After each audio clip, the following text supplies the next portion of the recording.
the dream, and on the day that Derek Jeter and Larry Walker are inducted into Cooperstown, we welcome in our baseball insider, Jeff Passan.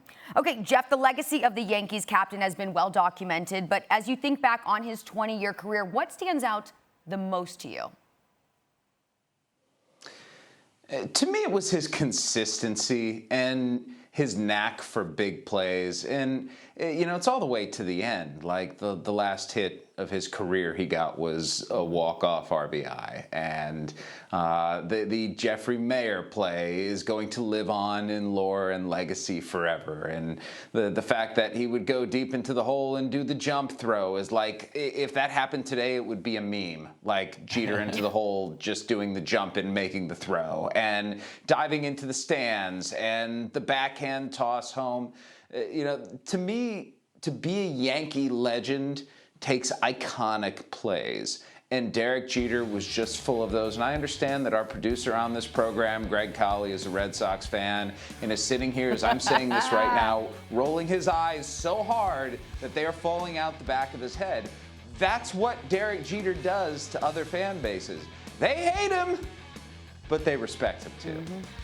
And Jeff, that is exactly why we are stretching this segment as long as possible to talk about the Yankees and Derek Jeter in spite of Greg Colley. But when we talk about this Yankees era, of course, you talk about the core four, right? Posada, Rivera, Jeter, Pettite, and they were pivotal to those 5 championships. I'm curious, if you were to rank those 4 in terms of importance, if even possible, how would you do it?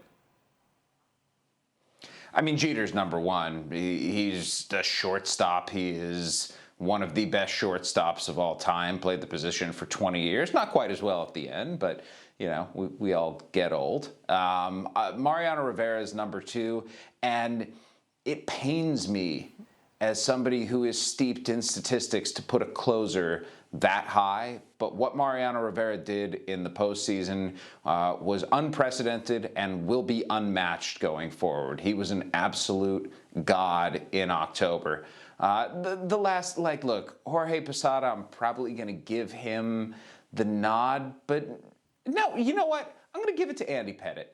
And it's a toss-up between the two, but Andy Pettite was such a stalwart in that rotation that saw guys come in and out, in and out. He was there year after year, and consistency from starting pitchers is, to me, maybe the most undervalued, underappreciated, and important thing in a championship run like one that the Yankees had. But this is not saying anything bad about Jorge Posada. Like, it's finishing 4th in the Olympics. You're still finishing 4th place in the Olympics. You're still the 4th best at something with a bunch of elite people. And Jorge Posada, I think, would happily be in 4th place among that group. Let's talk about some other legends looking ahead to the Hall of Fame ballot for 2022. Really lacking some storylines here. I mean, man, what a boring class. We've got Barry Bonds, Roger Clemens, Curt Schilling, Alex Rodriguez, David Ortiz, all eligible. So, Jeff, of the 5. That's it. I mean, what are we doing here? Jeff, who's going to get in? I don't think any of them are getting in. None of them. And yeah, which is crazy to think about because, listen, Curt Schilling, I think, Hall of Fame worthy resume. He's the only one who's kind of borderline there. The other 4, just based on numbers alone, are as slam dunk Hall of Famers as you could possibly draw up in terms of their overall production, in terms of what they did in big moments, championships.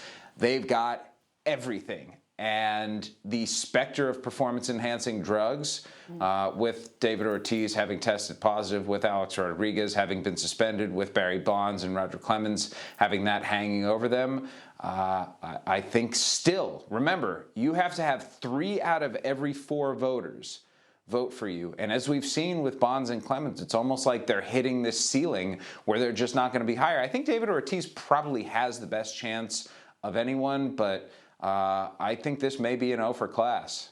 Wow. All right. Well, Jeff, thank you so much. We always appreciate your time. Of course, you can catch Jeff Passan on Baseball Tonight, Sunday, 7 p.m. Eastern.